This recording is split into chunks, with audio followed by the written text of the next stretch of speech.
We're hot on this. And I'm going to mute you guys real quick. Try to say something, see if I can hear you. Okay, we're good. All right, I'm going to do the intro, and then we're going to roll with it.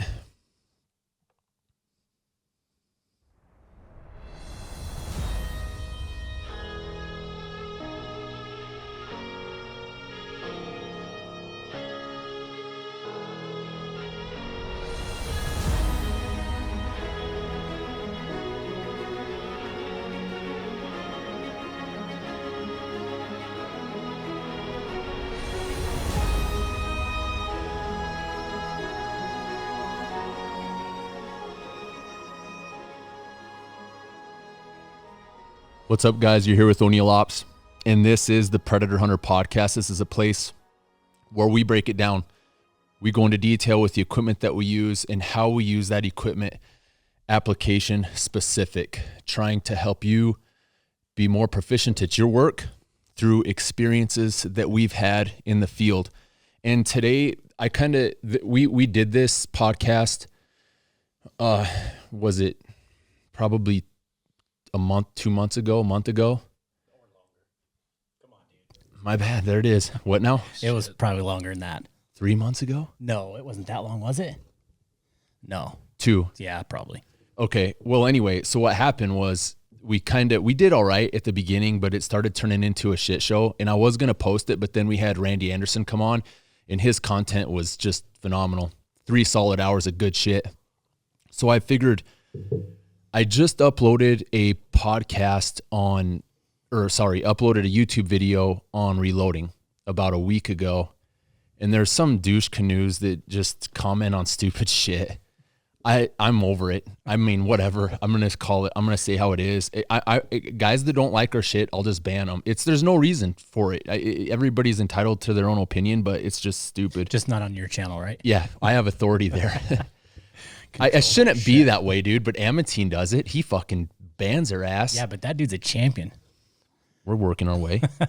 Anyway, so what happened was I posted that video, that reloading video, and there was a couple guys that were commenting on the 22-250 being dead, meaning there's no place for it anymore because of the newer designs that are out there, and they were pretty much kind of addressing the 22 Creed. So the first of all, this whole podcast is going to revolve around our cartridge selection for killing coyotes, which is the 22-250. That's our go-to cartridge for anything killing coyotes. It's just a redundant question. It's a question that so many people ask, particularly on like kill reels and stuff where those coyotes are just, it's hydrostatic shock. Lock them up, smiley, sit their ass down, tip them over, done.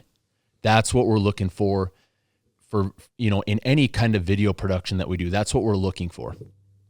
And fortunately for us, that 22-250, it delivers that. And we're going to go deep here into a lot of detailed specs and a lot of detailed credentials that we have earned over the years using this cartridge. And there's, for example, one of the main reasons that we use it is because of what I just said, hydrostatic shock. There's reloaders out there and there's guys that are not reloaders. The 22-250 is a cartridge that I would classify as inherently accurate. You can pretty much throw a powder charge, seat a bullet, and have a case primed and it'll shoot, generally speaking. Oh, for sure. Now, I mean, we throw, like John says, throw 36 grains at it, 50 grain VMAX, and it's dead nuts. It's hammered. Close enough. And close enough for us is half inch. Right. Yeah. And from there on, it's pretty much just how good do you want it to shoot? Right, right. Where you can start, like what I did was I had that die reamed from Forster, so I've got a specific neck tension, and then you mess with seating depth, and you can take, if you guys look at that reloading video and see the 3-shot group at 110 yards, it's the tightest group I've ever shot in my life. That's what you can work to if you reload. But regardless, the 22-250, is just, it's an inherently accurate cartridge to where if you're not a reloader, most of the time you can go to a store, pick up a box of rounds, have a factory over-the-counter rifle with a good optic, and it's going to shoot at least MOA, Right. if not better. Which is way better than 99.9% of people care about.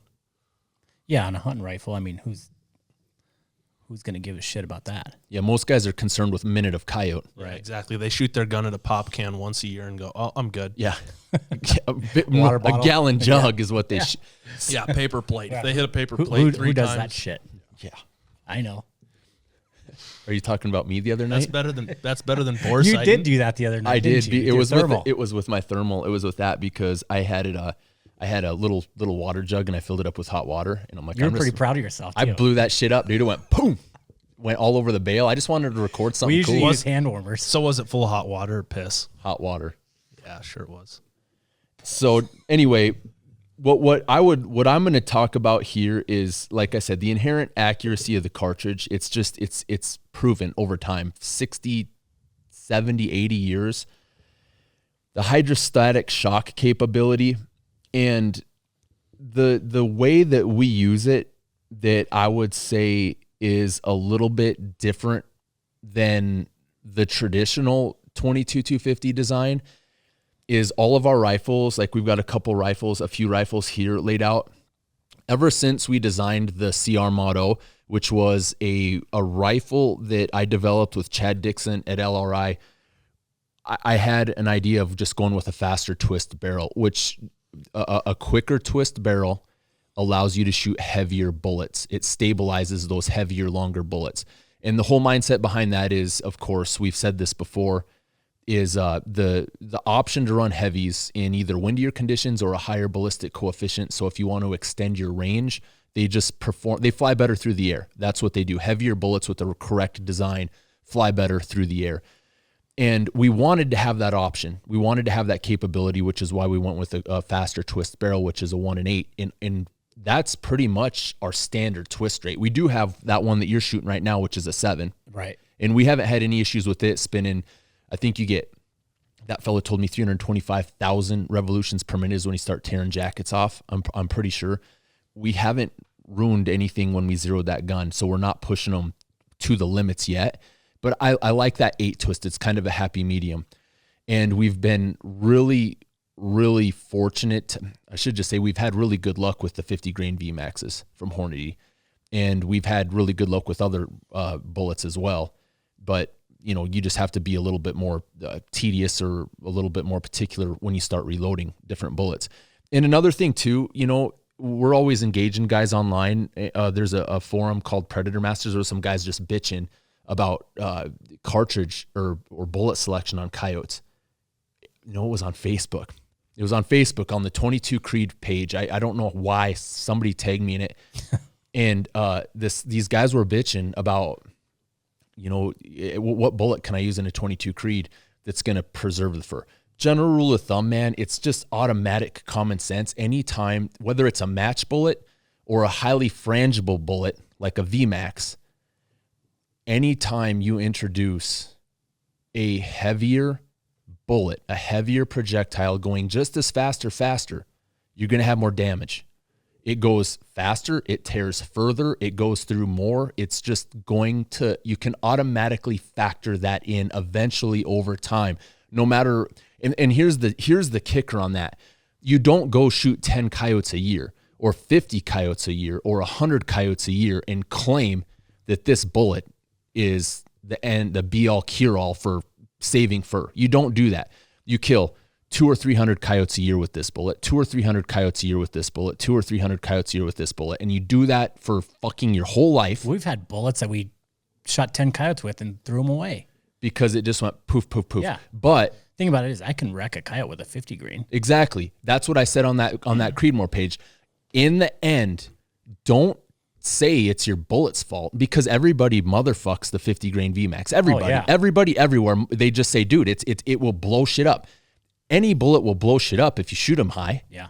If you shoot them in the right spot and you have proper shot placement, ultimately in the end, that is key. So always remember that. The more precise, more accurate of a shooter, the more of a marksman you are, the better you are going to have. If you could shoot him in the head every time, guess what? Sure. You're not ruining hardly any fur. It doesn't matter what you're shooting. Yeah, anything. Yeah. So that's always something to keep in mind. Now, there's another thing, like I said, I went over the bullets, the barrel specs. That's kind of for most guys, common sense, how it works. The traditional style Remington 22-250 is a 14 twist, usually running 40 grain bullets up to maybe mid 50s, 3,500 to 4,000 feet per second, I would say, factory. And that's one of the main differences between the platforms that we designed. And that's where guys started going in. You know, that's what some of those guys were kind of complaining about on the reloading video of mine, where they were saying, well, you know, the 250 is dead. Before I go there, though, another thing, too, that I should mention is the heavy bullets versus lights. A lot of the old school, I would say traditional style hunters out there, they had what's called a max point blank range method, which means you sight your gun in so high at 100 yards, or you verify zero, you have zero, your zero is at 200 yards or 250 yards, which allows you to literally hold your crosshairs on fur from 50 to 350 yards and not have to worry about holdover. That in the coyote, that in the generalized predator hunting game is huge, I think, because predator hunting is it's not like a regular big game or any hunting in general, because shit happens so fast and it can change on a dime. And all of us know that. You can have a coyote be 50 yards in 5 seconds, he's 250 yards. Oh yeah, easy. And for you to take the guesswork out of holdover, we completely understand that. But with the rifles that we're using, we have developed a system or a platform where the optics have become so much more advanced since that max point blank range method was implemented or used 20, 30, 40 years ago. Now you have first focal plane optics where you can almost, if you get good enough, utilize holdover just as fast, right, and as efficient as you can just holding crosshairs on, because that's essentially what you're doing. That's what we do. I mean, holdover. I don't dial. Have you ever dialed for hunting coyotes? No. The only ever time is, I mean, if you're laying it out there at 500, 600, 700, yeah. And even then, which you we can don't, still which just we hold. don't, Yeah, even at that, I don't. don't dial. Right. We don't even hardly use holdover, because most of the time our goal is maybe to a couple times a year, maybe. Yeah, I'm just trying to you think have like Vapor Trail. That Yeah. I remember that we sat and looked at that coyote for 30 seconds, right? Yeah. You never dialed. We first ranged him. first focal plane holdover. That was a good shot. That was a long shot. So that's another thing too that a lot of guys, that 250 cartridges, it's utilized for. There's numerous methods, and what we did was we really modernized what that cartridge capability is by using just a simple option like a fast twist barrel. That's all we did. It introduced the option to be able to run a heavier bullet selection for numerous options. Maybe you're an antelope hunter, maybe you're a deer hunter, a big game hunter where you need to have a little bit more foot pounds, a little bit more energy. Maybe it's legality. Maybe there's reasons in your state that you have to have so many foot pounds of energy in order to use this certain cartridge. By having a little bit heavier bullet, selection, that allows you to exceed those recommendations. But the 22-250 versus the 22-2, there's always arguments on what cartridge is best. The 223 does everything I need it to. The 22-250 is better than this. The 220 Swift is this good. The 22 Creed is this good. And the way that I look at it, and I've said it before, is the 223 is good. We killed a shit ton of coyotes with the 223 early on. I think the only thing you notice on that is you get a lot of running coyotes. And as far as getting footage, all you get is a bunch of bullshit hate. I don't even know about a lot, but you definitely get more. Sure.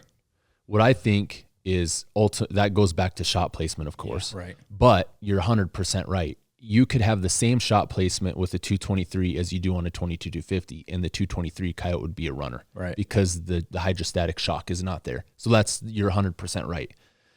The 22-250 does everything that the 223 does, but it does it better, except for, I would say, one thing, and that's mag fed in an AR platform. Right. You can, there's AR platforms that have been developed in the 250, but they're highly limited. Either it's a proprietary magazine that's only a 5-rounder, or it's something different that limits your capabilities compared to the capacities of a 223. So that you factor that in right there.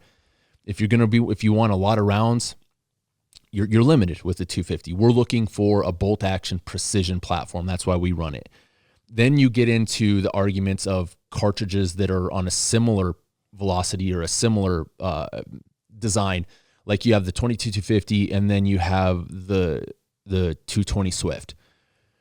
The main difference there to me is, and Dad used to have a Swift, is the Swift's a nasty little bitch, man, but you burn a barrel up a lot faster than you do with the 250. Probably 500 to 1,000 rounds sooner than your 250 will burn down. That's a lot of dead coyotes if that's what you're shooting. That's a lot of prairie dogs if you're shooting. Some guys are concerned with it, some guys aren't. So that's what I look at from that. If you're going to compare a 250 to a 220 Swift, the most I would say detrimental difference is barrel life. But then you get into the same thing as with the 22 Creed too. You have so much more velocity, you get more muzzle energy, and then that's just going to wreck fur too. So that's another a little bit of thing to look at.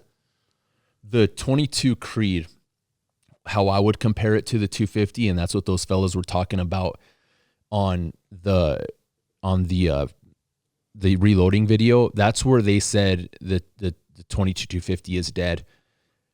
And I think if you look, it's hard to see right there, but we've got them both right there. If you look at the design of the cartridges and you look at the taper from the shoulder, from the case shoulder down to the case head on the 250 versus the Creed's pretty much a straight taper. It's almost straight down, where the 250 has a little bit of it's a more aggressive than the Creed. But the Creed is a whole different animal to me, because what you can do with that, if we built a Creed, a couple of them, in my opinion, the Creed would be designed for mid to long range. You have a fast twist. That's a 80.5 grain Berger full bore with 42 grains of 4350 going 3,300 or 3,400 feet per second. So I'm pushing a 80.5 grain bullet just as fast as I'm pushing a little 50 grainer. And that's going to tear the shit out of stuff. That's way more than that little 50. But it's going to exceed that 250 immensely downrange. You get 400, 600, 800. That could potentially be a 1,000-yard gun if you develop it right easily, where the 22-250 wouldn't be. So just because, that Creedmoor has those capabilities, and the 22-250 could too if you loaded the bullet right. If you loaded a heavy enough bullet, you could still do the same damn thing. But another factor that a lot of those guys, that ultimately they just automatically randomly jump in and start talking shit because, the skinny jean effect, it's the new fad. It's this guy. It's the new fad. What was it? Skinny jeans, dude. Oh. No, I'm just saying that's how you are about the Creed. Oh, the screen. Oh, yeah. I rag on it. Yeah. Yeah. Fuck that thing. It's just, the thing is I thought you were calling me skinny jean. No. Fuck. I'm like, I will, but no, I wasn't. I'm like, where the hell's that coming from? That's what it is. It's a fad. There's a 6.5 Creed. What the hell does that do that the 260 won't? Yeah. I mean, I'm not Nah, go there. Yeah, okay, dude. well, I will, but I'm going to do it with the 22 Creed versus the 250. There you go. So the 22 Creed, if you look at the case taper, it's straight. When you run that in a mag fed system, it does not run nearly as smoothly as a 22-250. Just ask us, because we know from experience. All right. You don't have to fuck with near as much shit with a 22-250 if you're running it in a mag. You don't. You don't have to worry about the overall length. If you're running a really long bullet, you don't have to run with the overall length, running into mag length issues. You don't have to chamfer the shit out of your chamber so that you don't scrape the side of your freaking case. You there's- it into that chamber. There's a lot of little things that guys overlook in the beginning just because they're all skinny jean, new design, new fad bullshit about, oh, look at this, it pushes this bullet this fast. Now, there is, you can tell, I'll be honest, I have an emotional tie to the 250 just because it's something that we've always used since we were in grade school. Yep. There's nostalgia to it. But here's the thing. When you have an emotional tie to something and you think that that's the best just because you have an emotional tie, you're wrong. If you stack bodies with something over 20 years or 30 years and it's proven and you can show people the facts based behind the emotional tie to something, then it turns into something more than that. That's the thing. We're not going to say it's the best. It just works the best for us. Yeah, exactly. Don't mean it's right. If you guys want to go fuck shit up with the Creed, go right ahead. Yeah. Go right ahead. Go do it and use the same shot placement that we do. You carried a Creed for a couple weeks. And then we said, fuck that. It's good. His jeans were cutting the circulation off of his nuts. So we put it away. That and it fucking exploded everything. But that's what, I mean, if you think about it, ultimately in the end, shot placement is key. You can have precision shot placement with both of those cartridges. Say Keith puts one right, you got a coyote that's quartering to you and he puts it right in the shoulder junction of his neck. I'm actually going to still... Right in the head. Oh, well, let's say this. He shoots it right here. That little VMAX is going to go in. It's going to blow up. Hydrostatic shock, high velocity, tip him up, tip him over, done. That Creed is going to go in and it's going to fucking go out. And when it goes out, it might leave a little hole. It might hit a freaking vertebrae. It might hit a rib. It might hit the other shoulder blade, and it's going to fucking blow up. Yep. One way or the other. So factor that in. You guys, I mean, I understand the concept of the design, the Creed, it's new.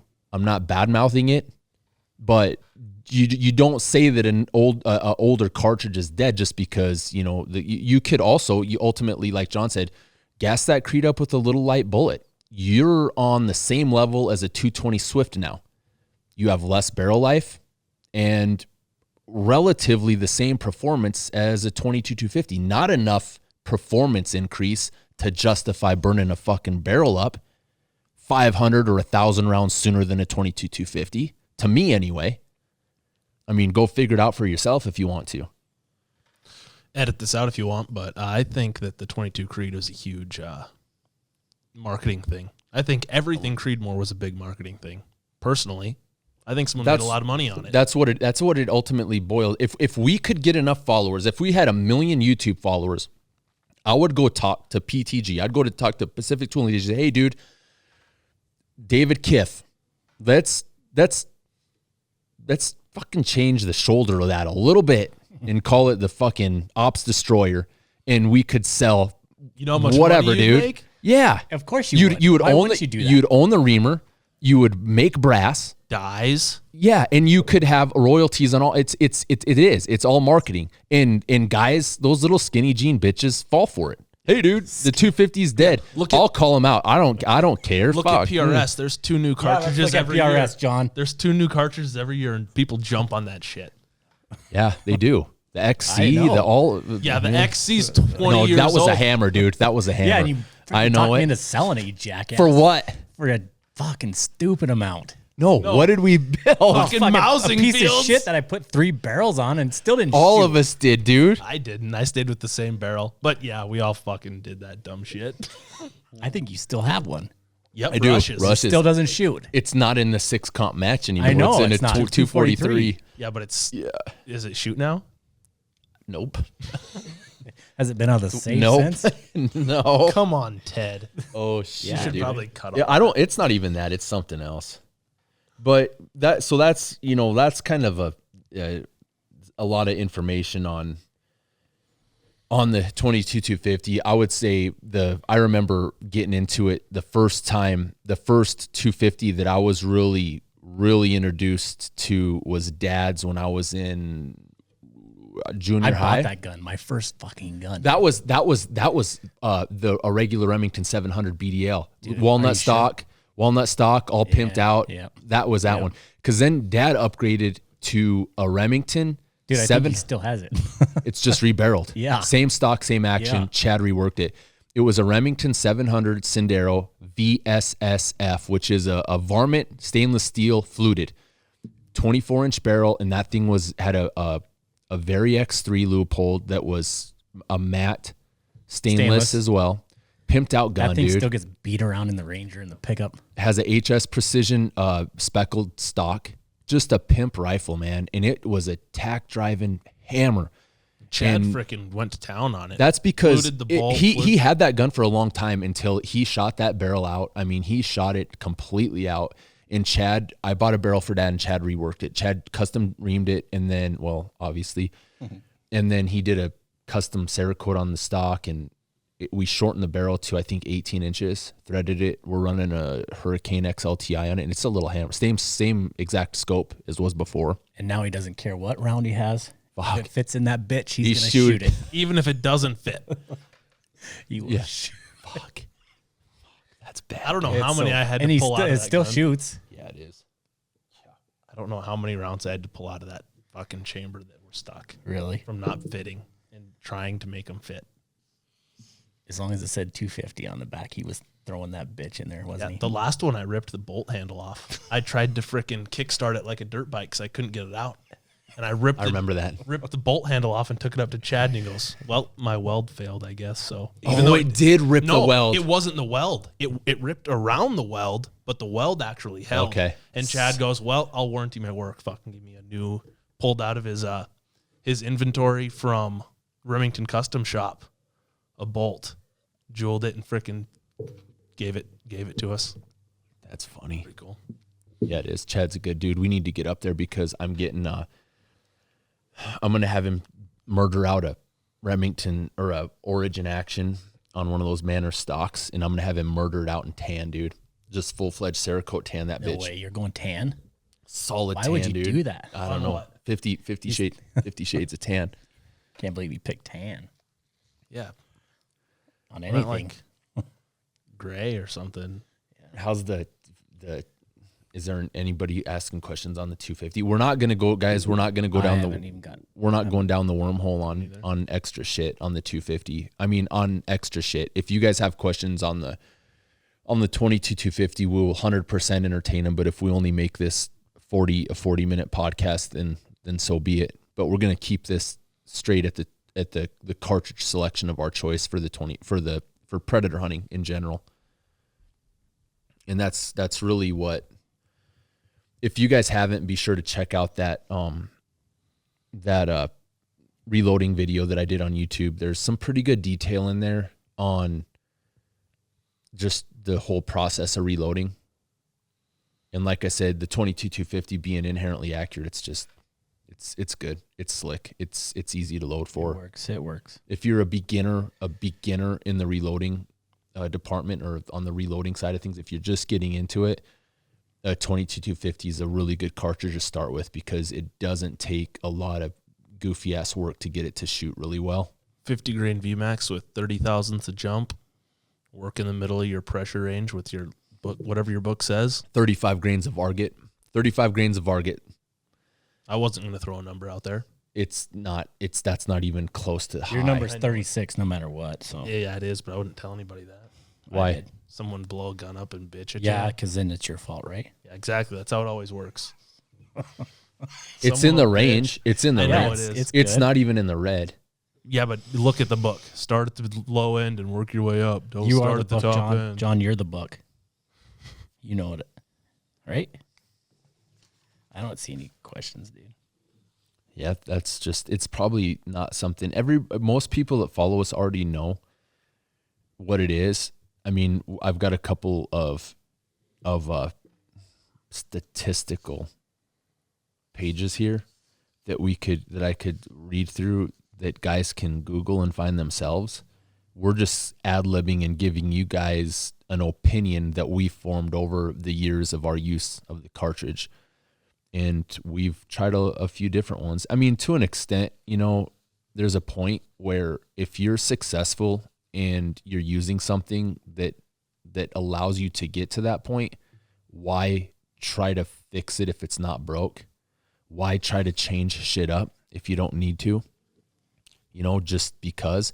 And the only reason that we tried to do that creed was because when we went to Gunworks, they're like, hey, dude, you know, we're trying to push this cartridge. We got the brass already made. Like, we'll try it. And it's not bad. It's not. It's just not for us. Yeah, it's I mean, just when we're trying to get everything in close. 100 yards and in. And it's not like we haven't tried different shit. I mean, like you said, the 223 shit, we did a 308, a 260, 223 Wisdom. We've tried a lot of different shit. 223 Wisdom. Let's do that. We could go through. I've got a 223 Swift. I've got a 223 Wisdom downstairs. Have you ever shot it? Mm-hmm. It's good, dude. I bought it from JJ. Yep. I did a trade. He bought a Savage, dude. I'm like, you give me that shit. I want, fuck, I'm not touching a Savage. But I sold it to him. Good trade, eh?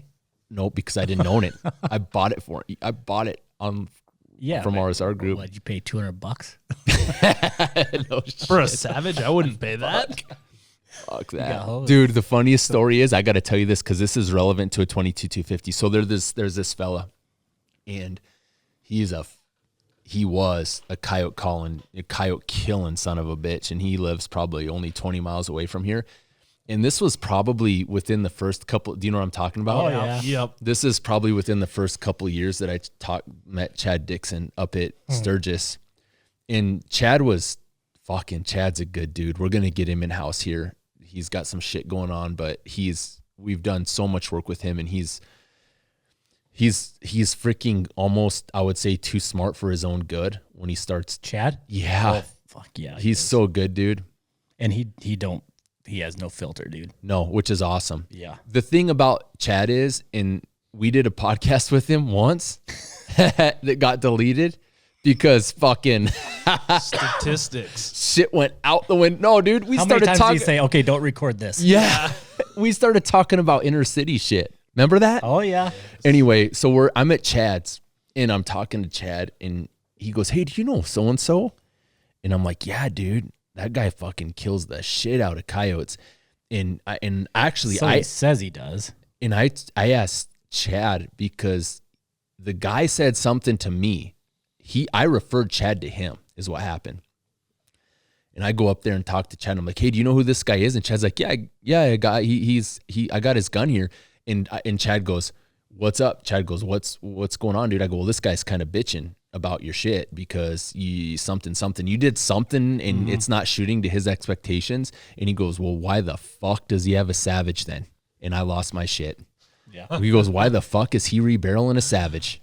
Didn't Chad do that? Yeah, Chad rebarreled it, dude. And then, you know, that's the sucky thing. You get one bad barrel and you have a gunsmith barrel it up, spin it up, and maybe the barrel doesn't shoot very good. That dude still talks about that gun. Then they just, you know, a guy will motherfuck and just bitch the shit out of a gunsmith because of that. And it won't even be the gunsmith's fault. You know, you gotta have him build 10 guns for you. Have him build 3 guns for you before you start bitching about shit. Because you could get something bad along the line. You could get a bad barrel, man. You could get a bad anything. A bad action? Yeah, we all 3 did. Yeah, and we don't bitch Chad out. It wasn't Chad's fault. I guarantee you his shit was top tier. I still don't know what there was the hell something was going that on was. Did we get those from him? Yeah. Yeah, the actions. Because that was the first year he started pushing those. And fuck, dude, those were nice. I liked everything about it except the way it shot. Dude, Chad has had some good ideas. That comp match was essentially a Creedmoor before the Creedmoor even came to the market. And now you have Q. What the hell does Q have? A 6.8? What the hell's Q's little? It's not the 6.8 Westerns. What you're thinking? No. It's a. No. It's a 338. It's like his yes. Ivan. Chad had the 338 Ivan, Crazy Ivan, out way 10 years ago. Oh, 15. Yeah. When we first started with him. Now Q's coming out with the same damn thing, and they're marketing. Yeah, they're marketing. It's essentially the same thing. Yeah, they introduced it at SHOT Show. And Chad had all that shit in his brain years ago, dude. Years ago. Yeah. Yeah, because he started, I got that 338 barrel, and he started that one for you, right? Yeah. He sent me out an AR upper for a little while that I ran. Yeah. Forgot about that. Yeah, that was a bad. All we had to do was fine tune it. All we had to do was fine tune shit instead of say, I don't fuck even think this we stuff. messed with it though. A little bit. But even before the 338 Crazy Ivan, there was a 338 Whisper. So I mean, there's always shit around. Just keep changing it, I guess, until something takes off. Throw shit at the wall to see if it'll stick. That's what it is. You still have that shit? Last time I was up at Chad's, I gave him all of it. I gave him my 220 Russian brass and all my 338 stuff, and I'm just like, here, dude, I don't have any use for this, and I'll fucking hammer with it. I'm trying to think about anything else. There was no questions or anything on Not there? really. Just I mean, one, there was one guy asked, about vertical spread, but shit. I mean, that could be anything. Check your action screws. Why he was just having issues with it. He just said, for vertical spread. He didn't even say what caliber or anything. I mean, shit, he could be, who knows? Because there's differences between vertical and horizontal spread on what correlates to each. You know, one can be like action screws. One could be a powder charge. You know, I mean, anything. There's a seating depth. There's a relation to each regarding seating depth or powder charge, and you know, it's just something that if you shoot enough and you reload enough and you mess with that shit, most of the time we don't have to worry about it. We don't rarely have anything where it groups on a vertical or horizontal line. Not very often. If you have a really inconsistent velocity, it can cause vertical. Yeah. Hot, cold, up, down, up, down. I mean, that's the shit that happens. Yeah, and if you're trying to throw charges by hand or something, or with a frickin' drop charge, that might be the difference of it. I'm trying to think how to stay on topic of this 250 without doing what we did last time. I'll tell you guys what, because everybody thinks that our recipe for those rounds is some kind of secret, super secret squirrel shit. And they're like, dude, if somebody I'm going to tell them. If people ask, I ask on Instagram. Are you going to tell them what you're using for sounds too? No. I'm just kidding. No, I'm not going to tell them that. But I'm going to tell you guys all of the components that I use for my 250. And you guys can go source that shit. See if you can find it. Start at the case head. Federal gold medal match 210s. Oh, can't find it. You're out, dude. Ain't going to happen. Go with CCI BR2s. Oh. Yeah, how's that work, John? Can't find them either. Okay, so seriously, Federal gold medal match 210 primers. La Paja brass. Whoa. Or what you're using, Norma brass. Nosler premium. Same thing as Norma brass. Fucking same place. Just stamp different, I think. I don't think so. Probably not. Jim Shockey fucking endorses one and the other one he don't. That's the difference. Right? Anyway, mine is Lapua brass. Keith's is freaking Norma. John, what's yours? You and I are both shooting Nosler premium. No, for real though. What's yours? Why the fuck do you guys not remember this shit? Because his is a mix of whatever's up in the back of the Raptor. Oh, for my night gun. Yeah, I shoot fucking finds all the anything. shit in the back of my Raptor seat. Winchester, Remington, PPC, fucking just shit brass. Hornady. Yeah, PPU. Yeah. Yep. Anything, dude. All of it. Stuff it in that shit and go. Hey, at least I don't bore sight my fucking thermal. Okay, so who does that? He's listening. No, fuck. One of you two. No, it's not. Fuck, no. I don't fucking know. That's a Texas thing. There it is. Fucking Chris. And it's not Chris either. It's not Chris. Tyler. No, it's good. Tyler, you fucker. So anyway, let's go back. Federal gold medal match 210s, Lapua brass. I'm filling mine up with exactly 35 grains of Varget. Oh, go find that. Yeah, good luck. And then Here, do you want James's phone number? He's got lots. Hold on. Yeah, he'll sell it. 6. He said he'd sell some for $35 a pound too. And his number is 8. fuck that. I'm doing the math in my head. No, dude, that shit ain't right. No, not even. That. Dude, No. You couldn't buy it for that 2 years ago, 5 years ago. I wouldn't sell it for $3,500. Yeah, I would. $3,500 a pound. I would. Fuck. I would hope so, but why? Yeah. Why? I don't give a shit. Why would you? I know it. Exactly. I'm to the point where why, dude? Yep. And then 50 grain Hornady VMAX. And the 50 grains have a little bit of a boat tail. And if you guys are really into the process, check out that reloading video. But that concoction out of that Gunworks Verdict system, the Marauder, the Murdered Out in Tan, it's got a Rock Creek 1-8 twist, MTU, AMU contour, M24 contour, same thing, cut down to 18 inches. That was a freaking hammer with that concoction. And there was, I don't think, any load development with that. Is that your tan one? What barrel is that? That's a Rock Creek. Okay. That's what they told me. I'm going to keep that gun too. That's a good gun, dude. Little hammer. Man. It's heavier than shit, but it's a wicked gun. It's really heavy. Dude, I weighed that. I weighed it for a guy, and it's heavy as shit. I think it was 14. Gosh damn it, I can't remember now. Yeah, it's heavy. And what, 30,000 to jump?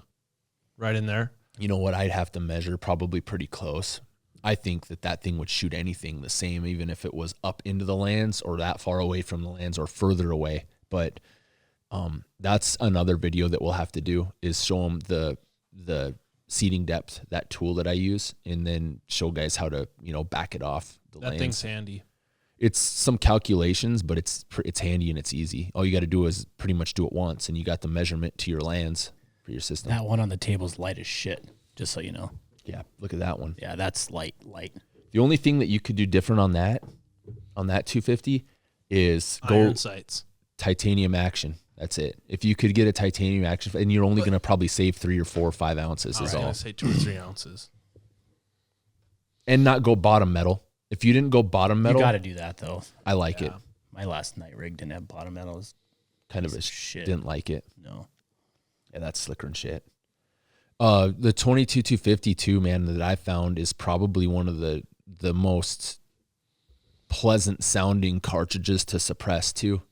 They're freaking wicked, man. If you use the right suppressor, you get like a hiss, and it's just like I said, the tone of it. That's one of the things that was really appealing to us at the beginning. Suppressing that cartridge, it was pretty cool. Sounds really good. We use it all the time. Get a lot of feedback on it too. That's really almost kind of a rundown on that cartridge selection for what we use. I mean, we could go into a little bit of detail on. So we got some stuff. You can say it, whatever. No, I'm not. I'll say it. Which one? The Ruger one? No. I was just reading it.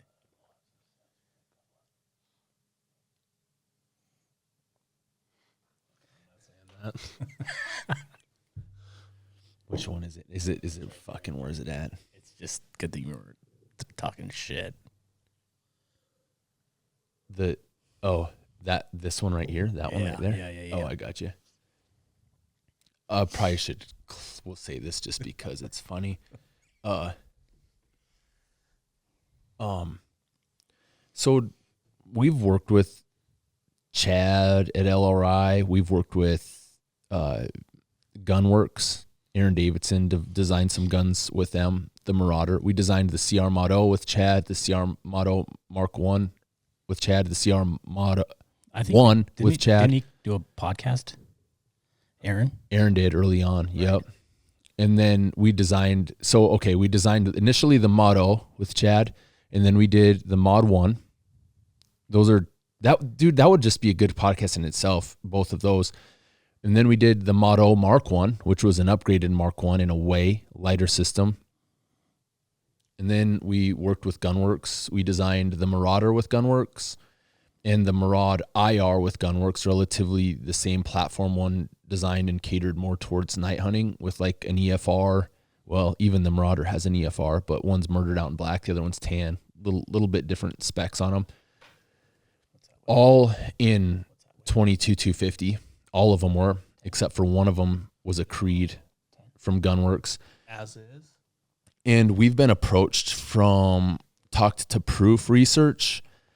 And the hardest part, I think, is trying to be, the hardest part, I think, trying to work with certain companies is to work with different companies and try to be, honest isn't the right word. Trying to be building a relationship with one company. You work with Chad, you work with Gunworks.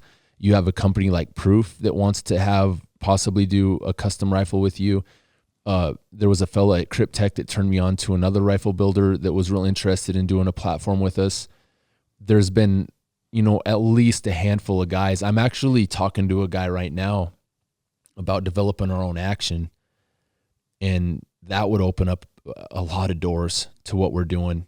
But the hardest thing is trying to establish a relationship with a company, because then the minute you do that, you're committing everything that you do to that company. And there's nothing wrong with that.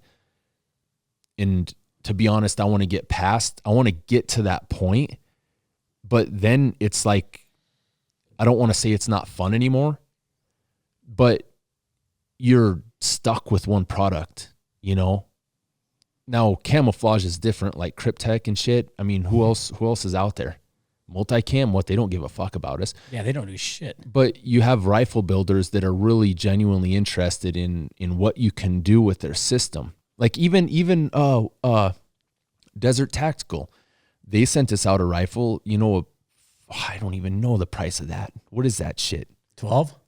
I don't think it's that much. $6,000-$7,000 for that. I bet it's a with all those barrels? I bet it's a $7,000 gun. With all the barrels closer to Keith, what Keith says. If you get that 338 barrel and that 338, that Magnum bolt face, and then you get the 260 bolt with the 260 barrel, the new 250 barrel, I dropped $1,500 on that barrel from Short Action Customs, and then the chassis itself, yeah, probably closer to what you're saying, what Keith's saying.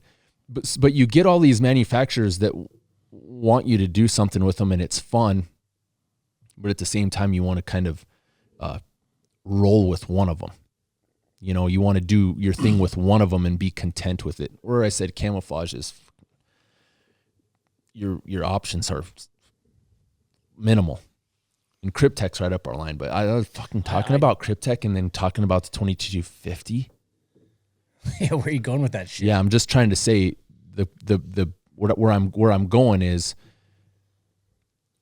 we want to keep designing rifles and keep on working with companies that design rifles, but we don't want to be freaking stuck to one company. I'd love to make numerous companies happy by us using their shit. I know we would, as long as their stuff worked.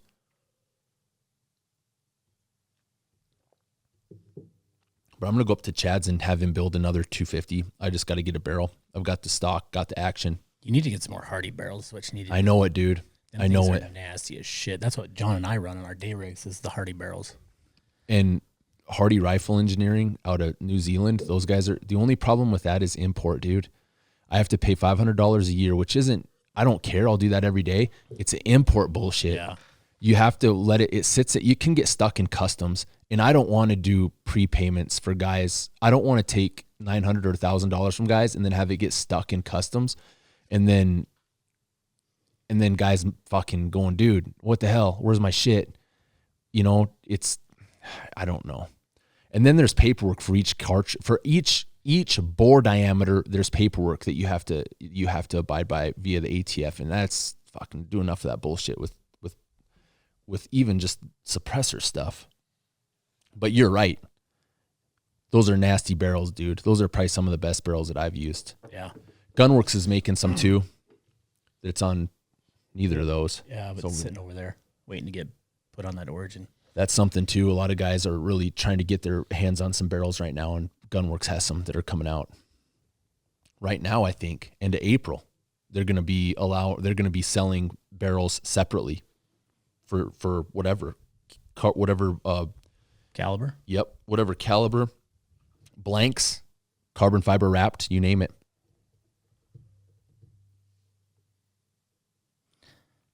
Is there any questions on there, dude? That's it, man. I mean, it's just that's our cartridges selection. That's our choice. We get a lot of, and the thing that sucks is everybody that follows us already knows that. It's all the guys that look at a reel, or not a reel, a freaking kill reel on the YouTube, that have no idea who we are. That Rich will post it up and it'll get millions of views. Nobody will look back and do any research. What are they using to do that? It's not hard to find out, but they won't look for it. No, they'll just send a message instead. Yeah. Yeah. Will you do this research for me? That's their research. Hey, what is this? Yeah, what are they doing? How are you guys getting 2 coyotes to drop at the same time? Ricochets? Oh, magic bullets. Yeah. Dude, what did Rich say? They're sleeping darts. The last thing. Yeah, that's the last thing that he said, sleeping darts. That's pretty cool. That's going to be a whole different one, dude. That's going to be a whole different podcast is comments. We're going to select all of the top comments from the YouTube haters and do a whole fucking podcast on that. That's probably going to be R-rated. This is already R-rated. I have people that listen to us that are local. And dude, I just had a little kid from Valentine send me a letter.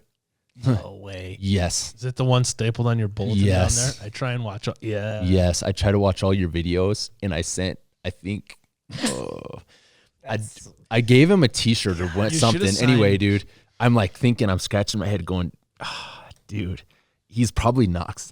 He's that young? Dude, he sketched it out, and it even says 22-250 on the thing. Yep, and it's a It's sketch. a picture of a gun. With Yeah, a gun with a scope on it. suppressor and an optic and everything. And it says 22-250. And he's like, I try to watch all my videos and this, or all your videos and this and that.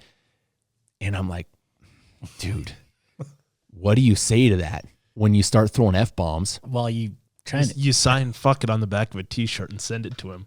Oh, shit. That's terrible.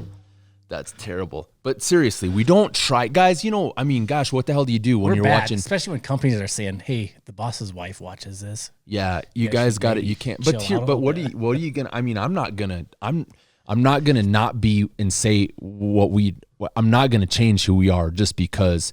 Now, granted, you have to understand the fact that kids are watching what you do and what you say, and you have to be some kind of a role model, right? You should be.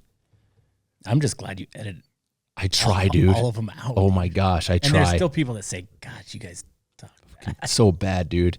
I have people that listen to this, and I'm not gonna fucking beep it out. Dude, what's funny If they is can't people- it's a podcast, dude. They're gonna be R-rated. There's gonna be some shit that we talk about that we go into on some of this that's gonna be, dude, either listen or bitch about. These guys are like, you're taking away from a great product because of all your cussing. What do you say to that? Don't watch, dude. Mute it. Mute the shit out. just pretend it's a different adjective, and then you're good. Just insert your own Dude, there. here's the last one. I'm going to say this on this one, dude. We'll end it on this one. Maybe we're at 55 minutes. Probably won't, but We probably won't. We might get there. All right. So I'm doing the reloading video.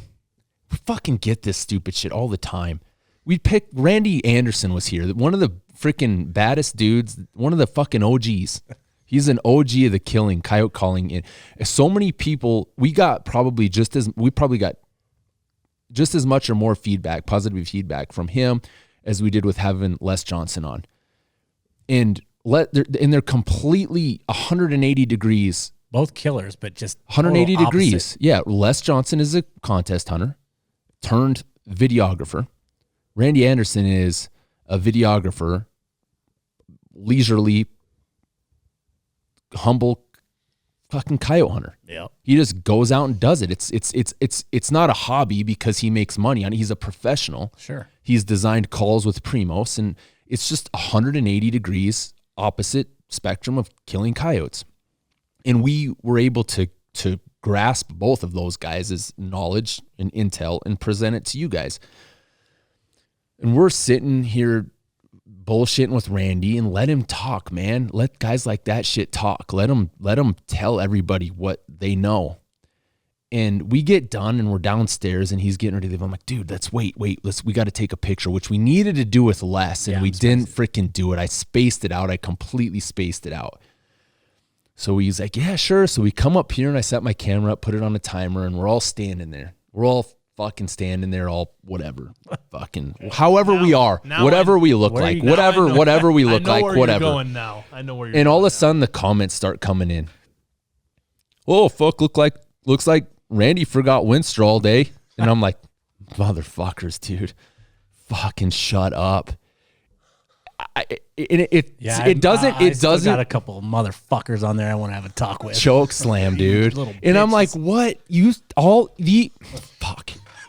They tried to fucking ban me from Instagram because I was going to comment Dude, back I've to them been little banned. bitches. Okay. Fuck all of them. This is turning into that podcast, dude. Fuck. From a 22 to, you guys are going to love the end of this shit. Anyway, I don't care. I'm over it. I'm like, whatever. But there's a certain point where these little guys that listen to our shit are millennials. They don't understand the concept of maybe work ethic other than fucking work that they have for a day job. And I made a couple little comments on there, and I'm like, one guy's like, dude, you guys are fucking jacked, blah, blah, blah. And this other guy goes, there was probably a little bit of help there. And I'm like, all right, yeah, help. And then he makes another comment down below about some fucking juice shit. And I'm like, all right, you're toast, dude. Banned his ass. There's no reason for that. So then we go to the YouTube channel, and I'm on the reloading fucking video, dude. I'm on the reloading video, and this guy gets on there. And if you look for it and find it on your phone, I'll try to get it as close as I can. I'll try to remember what it is. You guys got to look at it. You got to look at it. It's only got like 11,000 views. Is it the one you pinned? Yes. I pinned the shit right at top. Anyway, this guy goes, hey, where do you guys get your juice? I'm like, fuck, dude, this is going straight to the top. I'm pinning this shit. That was just recently. Like a week ago. Yeah. And I instantaneously, dude, replied to this guy. And I said, I don't know, ask your girl. Her juices were flowing hard last night. And he lost his shit. And Got somewhere offended, dude. Yeah. And I somewhere down below I go, man, if you're gonna talk shit, you better be able to take a load of shit shoveled right back in your face. And he's like, oh, that's cool that it turned into something talking about my wife. And I'm like, something. I'm like, anyway, he said something else, and I go, dude, you might as well just stop now. And he's like, no, you better stop fucking blah. Yeah, dude, it goes like 14 comments. And there's a certain point where you look stupid. If you have a channel and you have 50,000 or 100,000 subscribers, you don't want to look fucking dumb replying to these dipshits. It's on the reloading one, right? Yeah. Yeah, I can't find it. Yeah, dude. I'm looking at the cleaning one. My bad. Anyway, it gets down there to it, and he's like, you could have just said thanks for the compliment. What the fuck am I going to say thank you for? Because, dude, you automatically think a guy's cheating. Yeah. What these guys don't understand, and there's no reason, we don't have to justify who we are, what we do to anybody. That I was telling Keith the other day, how many of these dumb fucks know that there's been maybe 1 week in a row, maybe 5 days in a row consecutive over the past 30 years that we've missed a day of lifting? Oh, yeah. Right? If that. And automatically, because you have a couple fucking veins popping and you can bench 400 pounds, dude, you're fucking juicing. You have to be. That's I can think of 5 days, and it was when you were in the fucking hospital. That wasn't even 5 days, dude. I squatted 3 days after I was out. I remember that shit. That's my point. And I had West Nile.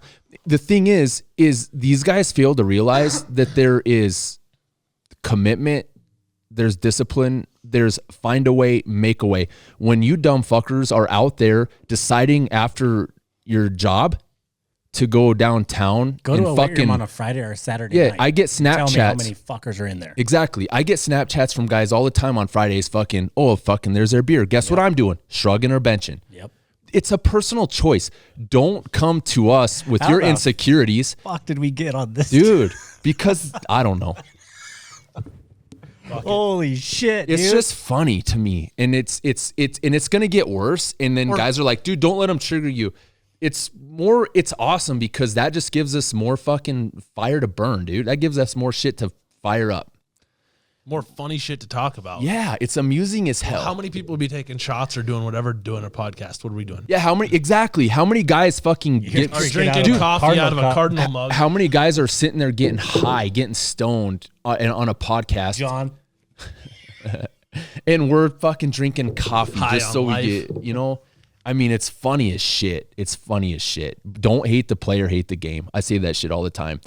You fucking hate the game, dude. You're the one that doesn't have the discipline to do it. So fucking deal with your life. Jeez. Just keep an eye on that girl, dude. Shoot 22 250s. Yes. Shoot 22 250s and watch your girl close because fucking, if you're that insecure about your shit, you've got bigger problems to worry about.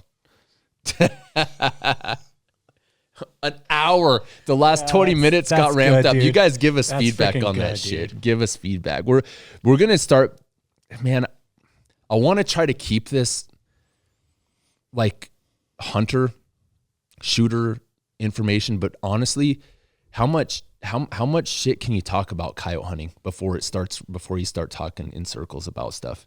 You know, there's a lot of detailed shit that we can get into. We're going to get into rifle builds. We're going to get into like our helmet setup, which I'm going to do a full-fledged review on anyway. And then we're going to just start doing all sorts of shit, dude. Like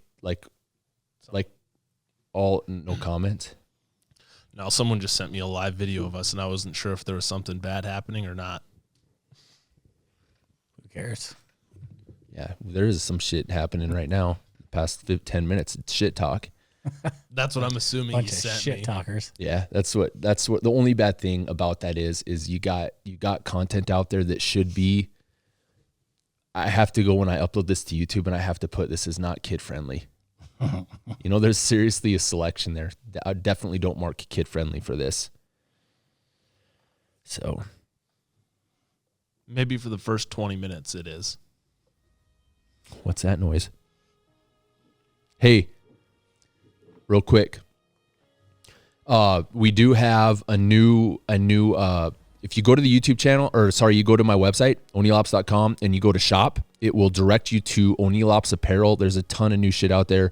We've got some badass hats. The fit hats that are the fitted hats that are flex fit are nasty. Keith's wearing one right now in Raid. They look good, man, and they're comfortable as shit, aren't they? Oh, yeah. And then the other thing that I was going to talk about was we're going to be doing a bunch of releases on new gear. We've got the ghillie hoods coming. We've got the actions, the rifle actions that are possibly coming, the bino packs that are coming. And then we also have that magazine, that field magazine that I've always wanted to do. I kind of did a poll. We had a shit ton of guys that were interested in that. If my goal is trying to get 200 of those out to you guys, which I think we could do more because there's going to be some badass pictures and there's going to be detailed specs on old systems versus some of the new shit that we got coming out. And I think you guys will find it really entertaining with some information in it. Once again, guys, this has been an O'Neill Ops podcast. Be sure to check us out on YouTube, Facebook, Instagram, O'Neill Ops Pro Staffer, Ops Pro Staff. You'll find them.